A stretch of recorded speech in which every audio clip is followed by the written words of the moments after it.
C'est une course contre la montre. Sous une avalanche, après seulement 15 minutes, les chances de survie s'effondrent.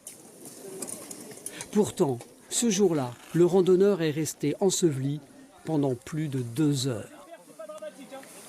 J'avais pas véritablement gardé espoir que je puisse être retrouvé. On n'avait pas averti personne de notre promenade. On n'avait croisé personne sur le chemin. Sans détecteur d'avalanche, enfoui sous une avalanche que peut-être personne ne viendra vérifier. C'était quasiment enfin, cause perdue. Donc le fait tout d'un coup de revoir la lumière avec un sentiment de totale surprise, ben, c'est comme une renaissance en quelque sorte. C'est le miracle, quoi, vraiment. Voilà l'appareil qui a permis de retrouver le randonneur en localisant son téléphone. Aux États-Unis, les gardiens de prison utilisent le Volfund pour repérer les portables dans les cellules.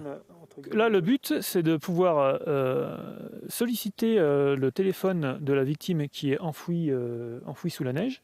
Pour cela, donc, il faut connaître le numéro de téléphone. J'ai un collègue que je vais contacter par radio, qui est en dehors de la zone de recherche, qui va appeler ce téléphone. Quand on excite le téléphone, quand on appelle le téléphone, il va émettre un rayonnement important, et donc cet appareil va le détecter plus facilement. Si je change de direction, on voit très bien que le signal évolue. Donc là, j'ai un maximum qui est à peu près dans cette direction, donc j'avance. Le chrono tourne, mais le secouriste doit prendre son temps, Donc là, plus j'avance et plus le signal augmente. sous peine de rater la victime. Et là, j'ai le signal qui baisse. Ça veut dire que potentiellement, j'ai dépassé la personne qui a enfoui. Donc là, je vais faire demi-tour, revenir sur mes pas.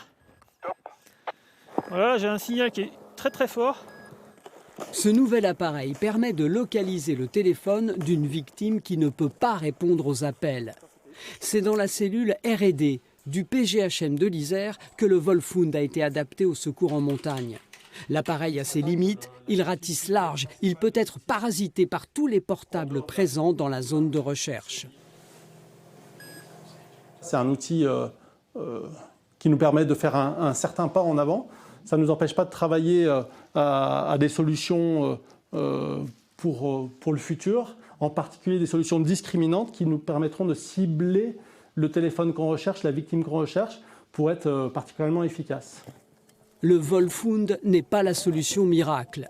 Dans la montagne enneigée, les gendarmes vous recommandent l'incontournable triptyque pelle, sonde, DVA, le détecteur de victimes d'avalanche. Si tous les membres d'un groupe en sont équipés, ils peuvent s'auto-secourir sans même attendre l'arrivée des sauveteurs. Un gain de temps vital sous une avalanche, chaque seconde compte.